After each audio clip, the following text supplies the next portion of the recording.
안녕하세요. 원칙과 상식을 지키는 착한 정치, 따뜻한 경제를 실현하고자 하는 최인규입니다.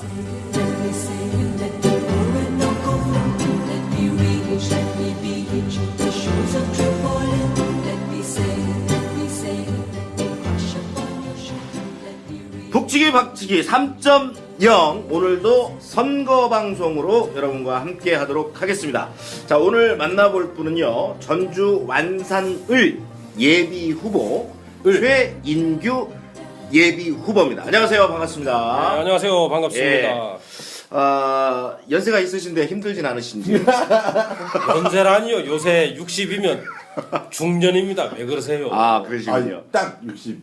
60 하나입니다. 아니, 그러니까 병신년 그 딱 맞으신 줄 알았더니 네, 60 하나입니다. 아, 그러시군요. 그냥 편하게 계시다가 잔치하시지 뭘 이렇게 자, 차근차근 하나씩 얘기를 풀어보도록 하겠습니다. 오늘도 역시 농약사 마술가게 그리고 정두영 그리고 오늘도 어김없이 고박사 함께하고 있습니다. 사진 담당하고 있고요, 고박사가. 사진이 근데 찍긴 찍는데 네. 왜 넘어오질 않아? 그리고 쓸만한 사진도 별로 없어. 잘 좀 찍어주세요. 자, 일단 최인규 예비 후보님의 공식적인 프로필을 몇 가지를 좀 말씀을 드리겠습니다. 1980년부터 82년까지 기독청년 전북연합회 총무를 맡으셨고요.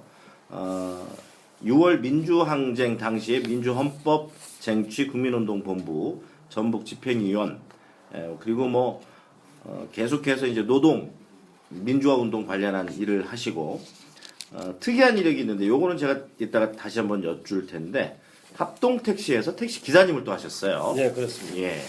그리고 이제 그 뒤로 복지 쪽에 예. 일들을 쭉 하시면서 한국자활센터협회 전북지부장 2002년부터 이렇게 또 시작을 하셨고요. 전북자원봉사센터 소장 쭉 하시면서 사랑의 연탄 전주지부장도 하시고 여러 활동의 스펙트럼이 다양합니다. 그렇습니다. 다양한데 사실 이렇게 보면 좀 이렇게 꿰어진다라고 할까요? 그러니까 쭉 다른 길이 아니고 한 길을 가시는 것 같은 느낌이 듭니다. 자, 일단 우리 최인규 예비 후보의 인생사부터 우리가 한번 베껴보죠. 거의 신상 털기 수준. 예, 신상 털어야 됩니다. 예. 겁납니다. 자, 일단 기독청년회 아시는 분들은 아시겠습니다만은 여기 활동을 시작하시게 된 계기랄까요? 이유랄까요? 원래 제가 예. 저희 시골 고향에 그 우리 한국 기독교 장로회라고 하는 교단에 예. 교회를 다녔어요. 예. 그러다 보니까 이제 고등학교 때는 기독학생회 네. 그 서클, 예. 또 대학생 때는 전국 기독학생회 서클이 있어요. 그게 네. 대표적으로 KSCF인데 예. 한국 기독학생회 총연맹. 그 활동을 이제 선배의 권유로 참여를 했죠. 그러다 보니까 당연히 저는 원래 그 기본 바탕은 기독교 신앙, 믿음을 바탕으로 한 사회 활동이라고 볼 수 있고, 예. 그렇기 때문에 이제 그런 여러 활동을 했는데 시대별로 학생 때는 학생 운동을 했고 또 이 학생 때가 지나서 이제 제적당하고 교도소 갔다 오고 사회 활동하는 과정에서는 당연히 기독교 청년 운동을 하게 됐고 네. 그래서 81년도에 이제 전라북도에 여러 기독교 청년 활동을 하다가 우리 전주를 중심으로 하는 기독교 청년 운동의 우리 회장이 우리 이석환 선배라고 네. 시의원 하셨던 분이 그분이 회장 하실 때 제가 총무를 했죠.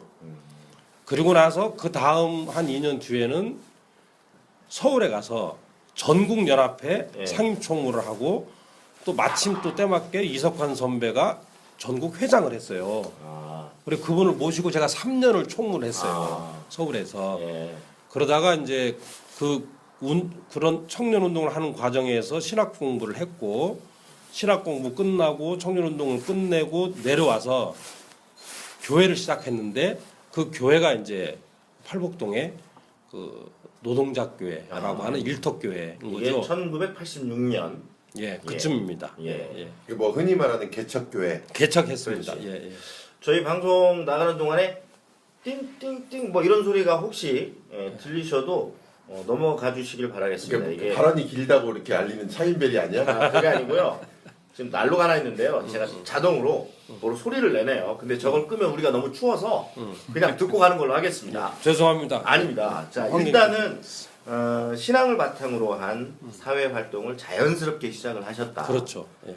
근데 사실 그 똑같은 교회를 다니고 똑같은 선배 밑에 있었다고 하더라도 이렇게 적극적으로 활동을 다 하지는 않잖아요. 그렇죠. 그럼에도 불구하고 이렇게 움직이신 이유가 있으십니까? 저희가 이제 대학을 들어갈 때가 재수를 해서 74년도에 들어갔는데 네. 저도 처음에는 자연스럽게 그 고등학교 기독학생회 네. 또 대학 들어가니까 우리 대학에는 지금 아마 아실 분 계실 텐데 우리 지금 성공회 허종인 신부님이라고 그분이 이제 누구를 통해 가지고 저한테 연락이 와서 제가 이제 가입을 했어요. 근데 그 74년도잖아요. 서클 활동에 참여할 때니까 저는 당연히 참여를 했는데 그 당시가 어떤 사건이 있었냐면 인혁당 사건이 있었고 예. 민청학년 사건이 터졌어요. 그러니까 전체적으로 신문이 보면 신문 자체가 거의 막 발건했던 뭐 전부 간첩 뭐 다 이런 사람들로 도배됐던 때라 경황이 없던 때인데 우리도 놀라고 두렵고 해서 아마 처음에 그 서클 가입해서 신입 학생 환영회를 할 때는 우리 기도학생회가 지금 예수대학 자리인데 예수대학 자리가 그전 예수대학 자리에 강당에서 전라북도에 그 기독학생 신입 학생들 환영회를 할 때가 있었어요. 전체 다 모여서. 그럼요. 그 정도로 괜찮을 때가 2074년도 한 3월이니까 그러면 뭐 이제 우리는 뭐 공대니까 저는 공대거든요. 이게 뭐 여학생들도 있고 간호학과도 있고 신학생들도 있고 근데 좋았네요. 굉장히 좋은 분위기였는데 인혁당 사건, 민창 사건이 터지면서 다 경색되고 다 올 수도 있던 거죠 활동이. 왜 그랬을까? 왜 이런가를 차츰차츰 배우게 된 것이 이제 1학년의 여름 방학 때부터 선배들하고 얘기하고 또 서울에 우리 전국 총학생회 기도학생 총연맹 이런 데 다니면서 들어보니까 아 이게 그렇지 않더라는 거. 이게 간첩들이 아니고 우리 선배가 간첩이 아니네. 억울하네. 조작된 이런 얘기가 나오니까 이제 그거 보고 차차 어떻게 보면 대학 1학년 학생이 물이 들기 시작했군요.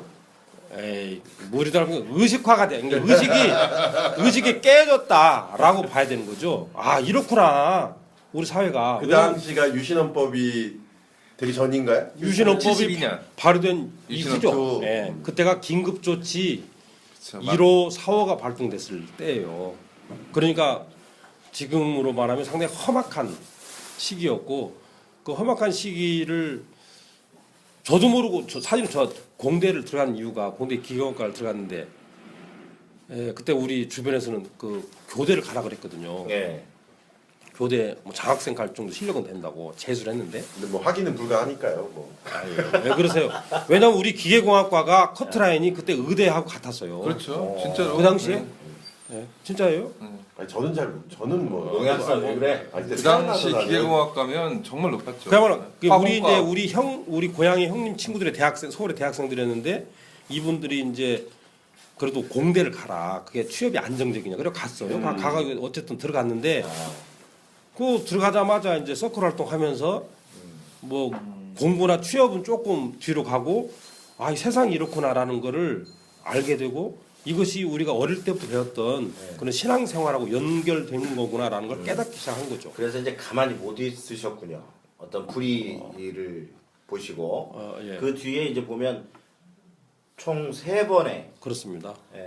구속 수감 투어 요 생활들을 쭉 하시게 되는데 되게 이제 꺾일 수도 있잖아요. 예. 한 번 갔다 오고 나면은 아니 한 번 갔다 오면 이제 두 번째는 좀 더 편하고 세 경험 달았어, 얘기하는 거야. 번째는 있을만하고. 우리 방송 언제부터 무슨 방송이야? 가봤습니까? 이상하게 저희 지금 다 만나본 지금까지 만나본 분들이 교도소 간증. 다 빨간 바지들이 있어요. 빨간 그래요, 바지들이 또? 있어요. 아, 예. 아니 근데 첫 번에 갔다 오고 나면 대부분은 이제 더 열심히 하거나 아예 주저앉거나 그렇죠. 네. 사실은. 근데 이제 그런데 예. 더 열심히 하시게 된 이유가 있을까요? 열심히라기보다는 그 시대적 상황이 특히 우리 지역에서는 저 같은 경우가 이제 어떻게 보면 교도소를 간 거의 뭐 1호 같은 거 아니 뭐 우리 1년 전 선배들이 뭐 학교 대무 사건으로 잠깐 들어갔다 나온 적은 있어요. 예. 근데 저 같은 경우는 그 긴급조치 9호 때문에 구속되어서 2년 실형을 받은 적이 없거든요. 저는 2년을 전례가 실형을 줬어요. 2년을 실형을 받고 0.75평 한 평 안 되는 방에서 20개월 제가 살았어요. 독방. 처음부터요, 아예. 네. 네. 우리는 그때 학생 사범은 정치 사범이라고 그래서 아예 독방을 그 수용했거든요. 전염되니까. 그렇죠. 근데 20개월을 살고 이제 물론 이제 그 얘기는 뭐 나중에 또 다른 제가 책에서도 쓴 적도 있는데 오히려 공부할 기회, 시간이 많잖아요. 네. 운동하고 밥 먹고 그다음에는 앉아서 책 보고 그다음에 끊임없이 뭐 공부하고 생각하고 하는 그런 시간이 많아서 오히려 제가 더 제 몸과 마음을 단단해지고. 다지는 제가 안에서 요가도 열심히 해가지고 제가 요가 선생도 할 수 있었어요. 그때 요가를 잘했어요 그 당시에는. 그 정도 했는데 나중에 보니까 자 제가 24개월 2년을 받았잖아요. 그 받았는데 중간에 뭐 반성문 쓰고 나가라 근데 에이 뭘 나가냐 막 싸우고 개기고 안 나오고 했다가 마지막에 박정희가 78년도 12월 27일 날 취임식을 했어요. 그때 몇 대 대통령이 몰라. 뭐 취임식 기념으로 나가라는 거예요 갑자기. 특사처럼 특사로. 특사로. 4개월 반성문 안 쓰셨어요? 안 썼죠. 그 전에도 막 쓰고 나간 사람도 있는데 쓰고 이 나쁜 놈들이 이런 말하면 안 되나? 이 나쁜 사람들이 반성문을 쓰라는 거 회유지. 그렇죠. 반성문을 써도 안 내보낸 경우도 있어요. 반성문만 받고. 그건 진짜 나쁜 놈. 그런 진짜 나쁜 놈들은- 일이죠. 네. 그런 놈들은 정말 나쁜 놈. 왜냐면 나쁜 새끼들이죠. 그러니까 왜냐면 그 선배들도 당했죠. 왜냐면 나가서 뭔가를 하고 싶은데 그래서 빨리 이제- 쓰고 나가자 네, 했다가 그래서 이제 나가- 썼는데 안 하는데 내보내주는 이제 안 거예요. 내보내. 그래 놓고 이제 위에다가는 내가 잘해가지고 얘가 썼다고. 그렇죠. 그러게. 실적 보고 하고. 그런 놈들은 지금 다 어디 가서 뭐 하는 잘 살고 있겠죠. 그렇습니다. 하여튼 그래서 그때 77년도 제가 4월에 들어갔는데 78년 12월 네. 그래갖고 참 기가 막힌 그 박정희 대통령의 대통령 취임 특사로 나왔습니다. 4개월 남겨놓고 저라면 안 나오겠습니다. 그때는 명령이니까. 아니 나가라고 하는 거 어떻게? 안 나가겠다. 갑자기 그 전날 너 한 대 나가래. 누가를 때려. 에이, 너 나가래. 그래서 왜 나갑니까? 했더니 너 특사 대상이라는 거예요. 왜냐면 그 몇 개월 안 남은 사람을 되게 내보내 생색내는 거죠. 그렇죠. 특별 사민이니까. 저는 그 전날인가 알아가지고 막 짐 챙기고 있는 담요 누구 나눠주고 나왔죠. 나왔는데 무엇보다도 나온 뒤에 그 다음 해 1월달에 전체적으로 긴급조치 우리 학생들 있잖아요. 9호 위반 학생들 전국들이 있으니까 얘들이 위험하니까 군대로 강제 입영을 시킨 거예요. 네. 왜냐면 그 당시 우리 다 신병 검사를 했거든요. 신체 검사 다 했어요. 다 해가지고 대신 이제 학적 중이기 때문에 연기된 거지. 네. 그러니까 학적 변경이 되니까 군대를 보낼 수 있거든요. 강제 입영을 시키고 막 영장을 막 내보내는 거예요. 그래서 우리가 1월달에 모여 보니까 안 되겠다 해서 또 모여서 병역문제 대책위원회라는 걸 구성을 해가지고 우리 못 가겠다. 왜냐면 사진 규정상 6개월 이상 금고형 이상의 시정을 받으면 그렇죠. 군대 안 가게 돼 있어요. 그렇죠. 그때 그랬어요. 근데 이놈들이 거기에 예외 조항을 또 붙였어. 살짝 병무청이 청장 이름으로 이게 법령이 아니죠. 그래서 우리는 안 된다 반대하고 싸우다가 또 다 잡혀가고 막 그럴 때예요. 그쪽의 입장에서 보면 굉장히 골치 아픈 거죠. 그렇죠. 반성문 쓰라고 해도 안 쓰지. 아이고 위험하지. 나가라고 이제 군대 보내려고 그랬더니 또 못 간다고 그러지. 어. 반대쪽 입장에서 보면. 그래서 정부에서는 범죄단체 구성죄로 처음에는 병역문제 대책위원회인데 범죄단체의 수괴는 사형에 처할 수 있거든요. 형법상. 아유, 그리고 진짜. 범죄단체를 구성하려고 처음에 요건을 만들려고 했어요. 근데 강령도 없지. 뭐 한 것도 없잖아요. 그냥 그야말로 근거가 병역문제 대책위원회인데 네. 우리는 이거 억울하다. 잘못되었다. 우리를 1등 시민으로 회복을 시켜주고 나서 군대를 데려가든지 해라. 뭐 이런 거 등등이었는데 결국 안 되니까 병역법으로 구속을 또 시켰어요. 이게 병역 기피. 그러나 제가 구속 또 됐잖아요. 구속이 도망다니다가. 예. 그리고 두 번째 들어갔죠. 예. 세 번째는요. 세 번째는요. 두 번째 들어갔는데 그 재판을 받다가 군산에서 받았는데 제가 한 일주일만 뒤에 판결을 받았으면 그때 나왔을 수도 있었어요. 근데 10월 26일 날 네. 제가 1심 재판을 받았어요. 군산에서. 네. 근데 병역법도 기본적으로 2년이거든요. 실형 2년. 2년 살고 그다음에 군대를 보내든가 해요. 근데 2년을 딱 받고 아, 하루만이라도 늦게 받았으면. 그러니까 우리 교도소에 그 얘기를 하는데 딱 받고 왔는데 그 다음 날 새벽에 이제 그 교도소에 그 무슨 교무과 하시는 분이 또 그 상당히 센스 있는 분이라서 막 음악을 틀어주고 막 해. 근데 갑자기 아침 음악이 이 그 슬픈 쪽으로 장승복. 바뀌면서 조가 어젯밤 우리의 대통령 박정희 대통령께서 급히 서거하셨습니다라고 하네. 근데 그 사람 그래갖고 징계 먹었어요. 원래 그 발표할 타임이 아니거든. 엠바고처럼 걸려 있었던. 그렇지 엠바고에 돼 있는데 이 사람이 모르고 방송을 한 거예요. 너무 슬퍼서 그분은 몰랐을 뻔했는지 어땠는지. 예. 그래서 그래가지고 결국은 더 지내다가 나중에 이제 80년 2월에 네. 민주화의 봄 네. 되기 전이니까 이제 판사들이 이렇게 변호사님들하고 얘기해가지고 20만 원 돈 내고 금보석으로 나왔어요. 광주까지 갔었거든요. 왜냐면 10월 받고 11월 달에 광주 고법을 갔어요. 광주 교도소 가서 있다가 재판도 안 하고 기다리다가 보석으로 나왔죠. 그러니까 억울하게 살았어 사실은. 나왔는데 가 그때가 언제냐면 80년 5월 아닙니까? 거기 더 계셨으면 힘들었겠네요. 아니 더 데리고 있지도 않고 다 내보낼 건데 핑계거리 찾은 거지 판사들도. 네, 네. 그 너 복학해라. 복학을 조건으로 20만 원 주고 나왔는데 80년 제가 3월 달에 복학을 해보니 상황이 어때요? 그렇죠. 민주화의 봄 난리 네. 났죠. 학생 운동이 네. 치열하게 막 정점이 불타오를 있겠을 때 그러니 우리 같은 사람이 어디에 있겠어요? 길에 있겠죠. 그렇죠. 길이나 아니면 그 무슨 지하에. 뭐 컨트롤 타워 그때는 이제 그래도 옥상에서 그래도 괜찮은 학생회관 중심부에 네. 전체적으로 학생 운동이 어떻게 되면 좋겠느냐. 도서관은 아니었군요. 아 그때는 도서관 아니었고 도서관은 내가 볼 땐 가보신 적이 없을 수도 있어요. 아닙니다. 학생회관에 괜찮은 방 우리가 딱 그 선배들이 우리 복학생들이 네. 찾아가지고 어떻게 할까 이렇게 했는데 그때 또 전두환 신문부. 그 난리가 나가지고 또 구속. 5.18이 터졌잖아요. 네. 예. 그러니 어떻게 할 수가 없이 또 도망 다니고 또 잡혀가고 그래서 세 번을 저는요 사실은 이 놈들이 보면 빵집이라고 하긴 하는데 제가 이 빵복이 많다고 하긴 하지만 진짜 억울해요. 제가 가려고 해서 간 건 아니고 그 상황이 저를 이렇게 선택할 수밖에 없었던 그런 것이 저한테 있었고 그게 한 20대 25살 때부터 한 28, 9살까지 청춘을 그냥 온전히 예 어찌 보면 좀 전에 얘기하신 대로 빵에서 그냥 그렇죠. 예. 그런 거에 대한 예. 신앙이나 종교적인 그 갈무리는 어떻게 하세요? 물론 이제 그냥 다 운명이라고 받아들이시나요? 아니면 아니죠. 이제 그래도 이제 또 구속되면 예. 다시 또 후회하고 또 기도하고 반성하고 하죠. 내가 또 왜 이랬지? 뭐 인간인데 사람이. 근데 이제 그거보다는 앞으로 어떻게 살지 뭐 이런 걱정도 많이 하고.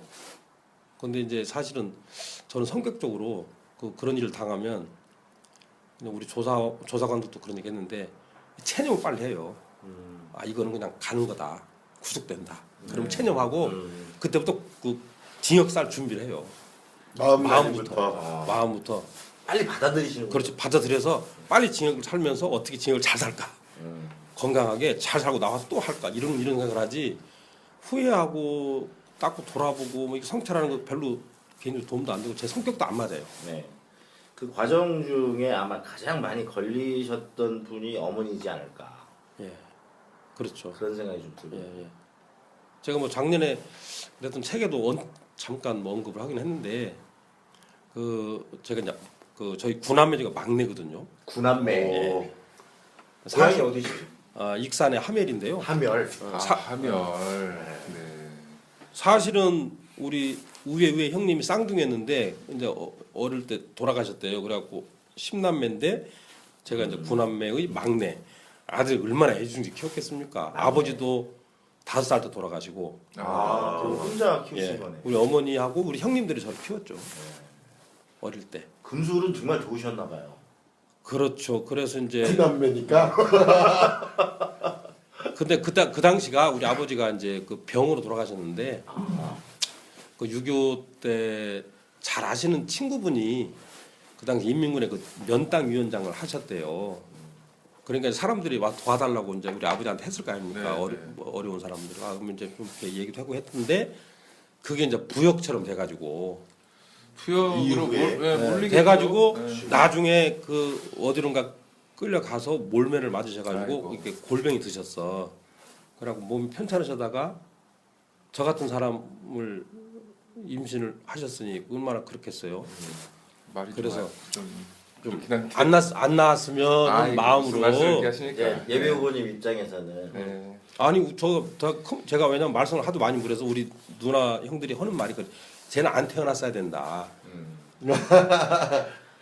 지금 자랑스러워 하시겠죠. 아니 지금도 왜냐면 제가 그 책을 작년에 책 출판 기념회 하고 나서 이제 우리 둘째 누나가 계시는데 김자 아직도 살고 계시는데 그 누나 얘기를 썼거든요. 미장을 했던 누나인데 이제 그런 얘기를 썼더니 야 이 미친놈아 그거를 지금도 얘기하고 싶더냐 밤새도록 울면서 잠 한숨 못 잤다고 네. 뭐가 자랑이라고 그런 얘기를 쓰냐고 너무 아픈 얘기이기 때문에 너무 아프죠. 왜냐면 사실은 그 정말 아프죠. 어머니 생각만 하면 뭐 이 예비 후보로 이렇게 활동하시는 거에 대한 식구들의 위에 누님들, 형님들의 반응은 어떻습니까?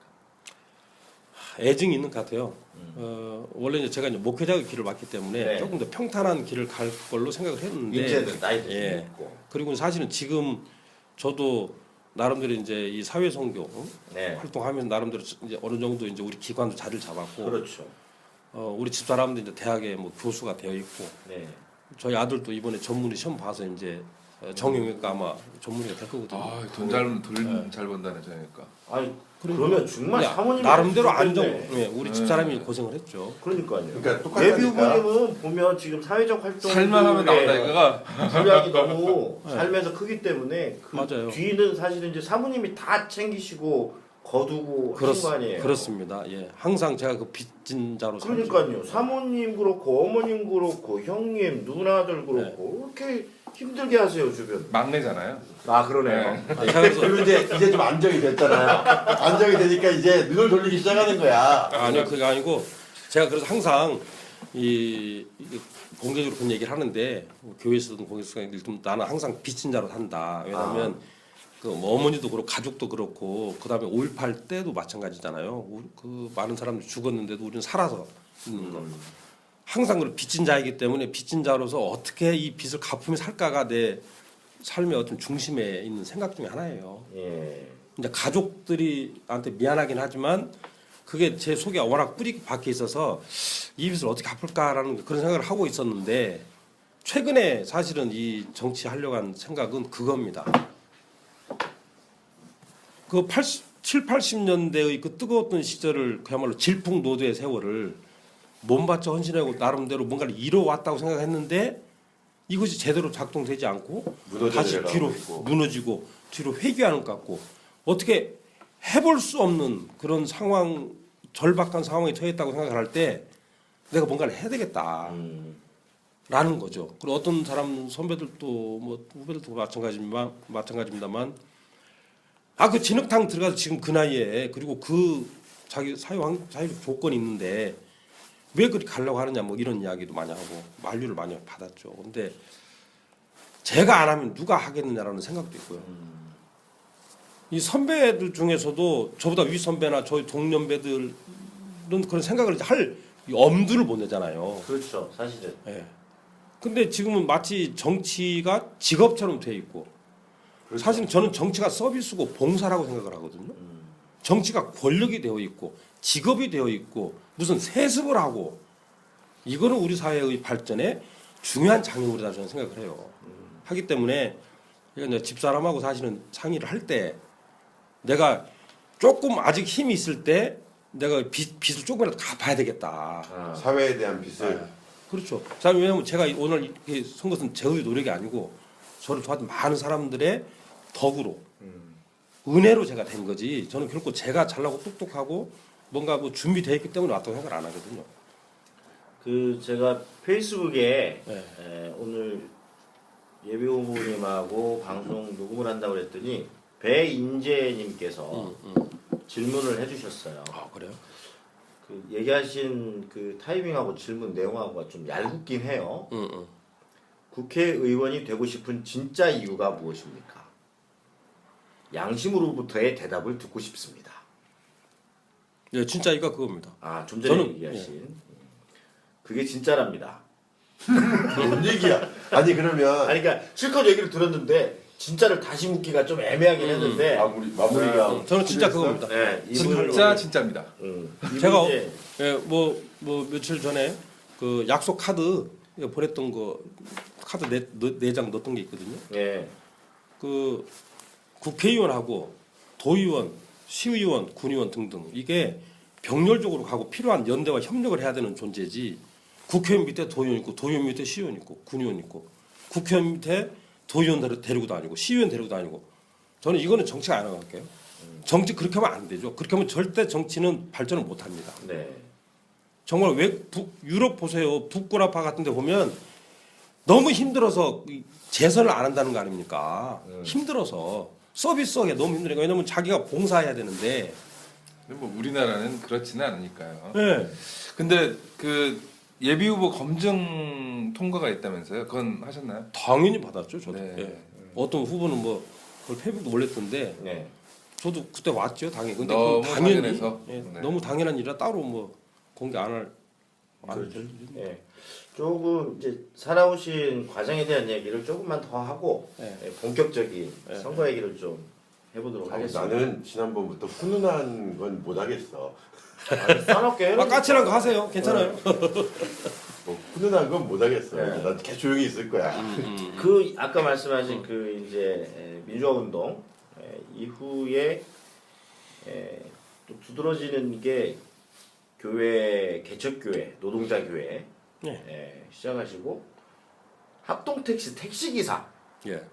제가 페이스북에서도 한번 본 것 같아요. 거기 다시 찾아가셔가지고 예. 만나셨던 것 예, 같은데 어쩌다가 택시 기사를 하시게 된 거죠? 제가 그 노동교회를 86년도 말에 개척을 했는데요. 네. 잘 아시는데 87년 뜨거웠죠. 네. 88년도 뜨뜻했어요. 근데 그 당시에 우리 노동자 교회의 주요한 그 역할은 뭐였냐면 그 탄압부 시대에 노동자들이 와서 같이 이야기하고 회의하고 그런 공간도 없을 때잖아요. 그것도 위험시하고 그렇죠. 사찰을 받고 자 그걸 지원하고 했던 때였는데 노동자 대투쟁이 전개되면서 노동조합이 활성화되고 그러면 당연히 노동조합 중심으로 가죠. 네. 그러면 이제 교회는 사람들이 이제 안 오죠. 네. 그럴 거 아니에요. 이제 힘든 노동자를 와서 상의할 일이 왜냐면 자기 노동자도 하면 되니까. 그런데 우리 교회가 다른 여러 가지 프로그램들을 했는데 뭐 풍물도 했고, 그다음에 지역의 의료 선교도 했고, 그다음에 타가 선교 이런 걸 했어요. 하는 과정에 당연히 뭐 힘들잖아요. 저도 먹고 살아야 되니까. 목회 활동하기 자체가 네, 경제적으로도 경제적으로 어렵고 우리 집사람은 이제 그 타가소 교사, 예? 저는 이제 목사 뭐 이렇게 하면서 그때 뭐 한겨레 신문도 잠깐 뭐 분국도 잠깐 운영했는데 그것도 돈도 안 되고 이제 그런 와중에 우리 교인 중에 하나가 택시 기사가 있었어요. 합동 택시. 예. 그래서 목사 누가 아멘 하라는 사람도 있어서 아멘. 우리 교인 중에 아멘 하는 사람. 그러니까 나 아멘은 못하겠다. 노동자 대투쟁에 피해를 보셨군요. 교인들이 빠져나갔어. 교인들이 아니 피해라기보다 노동자들이었는데 노동자보다 빠져나가면서 역광광. 그렇지. 피해라기보다는 이게 대중운동이 활성화되면 당연히 이 중간 기지로 생각하던 교회나 종교기관들은 약화될 수밖에 없었는데 그거를 타개할 수 있는 방법은 제가 스스로 뭔가를 이 경제 활동을 해야 되잖아요. 그러니까 그런 과정에 우리 교인 하나가 마침 합동 택시 기사가 있었어요. 네. 그럼 아이 목사님 그 택시 기사를 합시다 그러더라고. 그래서 가서 이제 시험을 봤죠. 그 당시엔 좀 돈이 됐군요. 그렇죠. 그때 그 당시 한 100만 원, 잘 벌어 한 150은 저는 그렇게 못 벌었고 한 100만 원 정도나 벌었을까. 하여튼 그래서 가서 이제 넣었는데 참 한 1년 반 정도 조금 넘게 했어요. 예. 근데 가서 문제는 딱 가서 한 조금 지났는데 옛날에 학생 운동할 때 알던 정부과 형사가 네. 거기 찾아와요? 사장 친척이 들은가 봐. 사장 친척. 우연히 거기를 사무실을 만난 거야. 그래 얼마나 놀랬겠어요. 기분 더럽겠네요. 서로. 예. 아니 웬일 서로 나 그냥 조금 이따 갈 거니까 조용히 있다 할 테니 건드리지 마라. 자꾸 얘기하지 마라. 왜냐면 바로 보고할 거 아니에요. 정부과 형사니까. 네. 그 마침 보고를 안 했는가 어쩐가 하여튼 뭐 유용하지 않았는가 모르겠죠. 90년 그때가 91년인가 2년인가 그러니까 90몇 년 돼요. 그러니까 이제 한 1년 반 정도 했는데 저희가 이제 어린이집 운영을 했는데 어린이집에 사실은 뭐 또 기사도 있어야 되고 마치 허든 사람이 그만두고 해서 그냥 그만두고 어린이집 운영하는 대로 전념을 했죠. 정말 그 택시를 하신 이유는 경제적인 이유 때문에. 예, 경쟁 이유도 있겠고 근데 사실은 그런 체험도 하고 싶어서 왜냐하면 그 전에 제가 이제 노동 체험을 위해서 뭐 어디 의정부 쪽에 그 노가다 현장 가가지고 2.5톤 트럭도 운전했거든요. 한 6개월. 그때 그것도 이제 친구가 소개를 해서 친구랑 같이 그 다리 만들고 하는 공사, 토목공사 현장에 이제 했는데 체험도 좀 필요하고 그 다음에 돈도 좀 있어야 하잖아요. 왜냐하면 소득이 별로 없으니까 우리 같은 경우가 활동비가 있어야 되니까. 그랬던 겸사겸사 했던 건데 실제로 했어요. 근데 지금 합동택시 없어졌어요.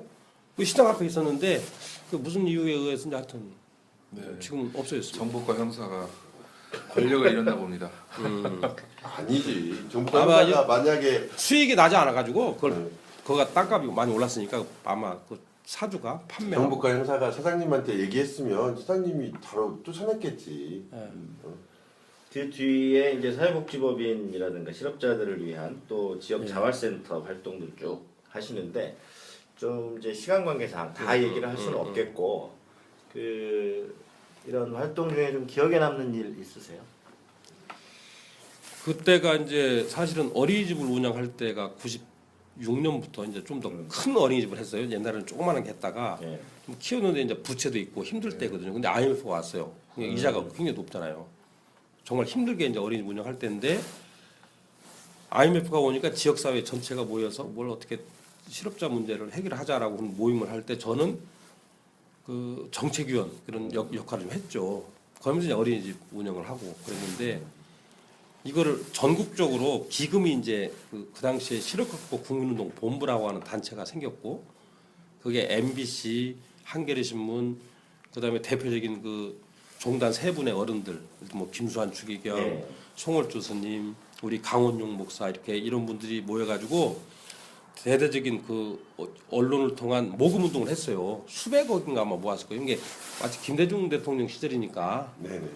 뭐 근무기 같은 뭐 그런 걸 해가지고 이제 실업자들을 돕는 일을 했는데 전라북도 전주에 우리 민주노총 열심히 해가지고 좀 제대로 된 센터를 하나 만들자고 했어요. 물론 단체는 만들어져 있었는데 그 센터를 운영할 사람을 찾다가 저한테 의뢰가 온 거죠. 저보고 와서 그거 좀 해줘라. 그러니 어린이집 일을 그만두고 와서 한 때가 99년도예요. 네. 근데 그럼 그때부터는 이제 계속 그런 관련된 그래서 그 일을 쭉 해왔던 거죠. 근데 그 당연히 실업자들을 지원하는 문제가 생기면 당연히 그들과 연관된 저소득층 문제가 생겨요. 그렇죠. 실업자는 잘 아시는 대로 구직 등록을 해야 실업자예요. 그렇죠. 노동부에. 그렇죠. 구직 등록을 안 하면 실업자가 안 됩니다. 네. 청년도 마찬가지잖아요. 근데 구직 등록을 할 마음도 없는 사람들이 저소득층인데 그 당시에 사회복지 차원에서의 그 저소득층 지원하는 그 법이 있는데 그 법 가지고 안 되니까 법을 좀 고쳤어요. 그게 기초생활보장법이에요. 네. 이분들에게 일을 조금 시키고 돈을 주자. 공공근로. 잘못하면 무슨 저 복지 뭐 이런 거 생기고 하니까 옛날 공공근로 비슷한 거죠. 공공근로는 그냥 동네별로 이렇게 했는데 이건 딱 규정이 있어요. 그러니까 그런 일을 우리 실업자 문제를 일을 하다가 저소득층 일을 하게 되고 사회복지의 자활 지원하는 사업을 하게 되고 이게 연관되어 있거든요. 이게 같이 할 수밖에 없어요. 그게 이제 그러다 보니까 이 전체적인 일이 실업자 지원, 저소득층 자활 지원, 그다음에 이들에 대한 필요한 정서 지원, 그리고 지역의 여러 자원을 모아가지고 이렇게 도와주는 이런 일들을 하게 된 건데, 자 그러다 보니까 뭐 지역 일만 하겠습니까? 당연히 서울하고 연계도 하고, 그럼 제가 명색이 또 전국구잖아요. 이게 중앙에 또 일도 하게 되고, 뭐 이런 일들 쭉 해왔던 것이 이제 저의 지금까지 과정이었고, 뭐 그러다 보니까 요새 말하는 뭐 협동조합, 사회적 기업, 자활기업 등등이 다 저 연관된. 그렇죠. 제가 아주 주동적으로 해왔던 일들의 하나가 그런 것들이에요. 그때 센터를 안 맡으셨으면 이제 느낌학상 네, 어린이집을 잘 운영하시고 지금 누리과정 문제로 도교육청 앞에서 대모를 하고 있지 않으실까. 맞아요. 그랬을 겁니다. 저도 아니 그러니까 가능성이 높아요. 들으면서 드는 생각은 우연들이 만들어서 뭐 그게 꼭 이제 그 준비되어 있었고 그 맞아요. 우연이라고 하는 것도 아무에게나 찾아오는 건 아니니까 그러니까 우연들이 좀 만들어지고 그거에서 준비되어 있고 과정들이 있으면서 물론 이제 그 과정이 굉장히 힘드셨겠지만 여기까지 오는데 좀 운명적이다 뭐 이런 느낌도 약간 좀 드는 것 같아요 사실은. 네. 그 아까 여러 가지 일들 사회 활동을 하시는 중에 혹시 시의원이라든지 도의원이라든지 국회의원이라든지 자치단체장이라든지 조금 서운할 때도 있으셨을 것 같아요. 아, 서운한 게 아니라 네. 그런 답답하고 막 좀. 요구 저한테 요구도 있었고요. 네. 그래서 제가 하려고도 했었어요 한때. 아, 한때 했는데 그 잘 안 됐죠. 제가 팔복동 살 때인데 예. 이 얘기는 거의 비슷한데. 좀 나와봐라. 예. 시의원. 실제로 네. 제가 팔복동에 교회를 하다 보니까 이게 조그마한 교회가 무슨 지역에 힘이 되겠습니까? 네. 그 지역의 문화활동, 뭐 그다음에 의료봉사, 선교했는데 이거 갖고는 안 돼. 그러면 이거를 확장할 수 있는 길이 그때 지방의회가 부활할 때 시의원 나와서 시의원을 해라. 좋다고 하고 주변에서 많이 협의를 해가지고 하려고 했었어요. 했는데 막판에 그 무슨 돈 공천 걸려갖고 못했죠. 돈을 주셨어요? 제가요? 아니 지금 제가 하기로 저를 하기로 거의 거의 지금 돈도 분위기가 거의 그죠? 될 뻔했는데 그 돈 공천으로 소위 말해 약속이 깨진 거죠. 저는 아니, 그래서 돈이 어딨어? 그럼요. 혹시 꼬불쳐도 비사라고 아니면 오죽 가면 아메리카 나오고 펜싱이사가 나오고 지금. 그 당시 상황으로는 돈을 주고 출마를 막았으면 받으실 수 있었을지도 몰라. 회유. 뭐요? 회유가 가능했을지도 몰라. 그래서 그러시지. 우리 이제 젊은 후배들은 네. 야 무수라도 해가지고 싸워야 된다고 하더라고요. 근데 네. 제가 보기에는 불가능한 일이라서 네. 접고 이제 제 일을 쭉 해왔던 건데 뭐 도중에도 그런 얘기들은 있었는데 저는 그건 좀 잘 안 땡기더라고요. 선출직이 네. 어렵기도 하고 네, 정말 어렵잖아요. 지금까지 살아오시면서 요건 정말 운명이었던 것 같은 게 좀 있으셨나요? 여러 지금까지 얘기하신 뭐 활동 학교 때부터 쭉 이렇게 오시면서 이거는 정말 신이 주신 운명이었구나 돌이켜 생각하실 때 나에게 주어진 사명이었구나 뭐 이런 느낌이 오는. 제가 우리 집사람하고 연애할 네. 때 그 내가 이제 사회 교회에서 만났나요? 보통 아니, 그렇게 만나는 거 아니야? 네. 아니 제가 이제 처음에 교도소 갔다 왔을 때 네. 우리 돌아가신 거 강인한 목사님 문 교도소에 계셨고 네. 사모님이 환갑인데 회갑 기념일에 이제 저희 이제 우리 기독학생회의 후배였죠. 네. 후배인데 그달 처음 만났어요. 79년도 1월 달인가 1월 20일 날 만났네.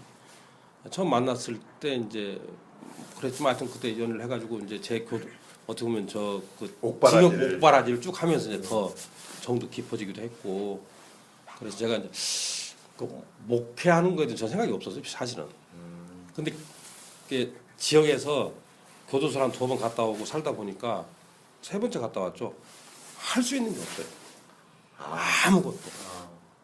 취업은 그만두고라도 예를 들면 제가 어디 뭐 노가대 요새 같은 게 노가대 같은 거라도 해야 되는데 노가대는 뭐 우선 제가 잘 모르니까 그런 거 외에는 할 수 있는 게 없어서 고민하는 중에 우리 선배들이 신학 공부를 해라 서울 가서 왜냐면 제가 다니는 신학교는 독특해요. 우리 교단에 한신대 아니. 한신대 학교에서 네. 재적된 학생들을 구제하기 위해서 재적된 교수들이 만드는 학교가 우리 총회 성교교육원이에요.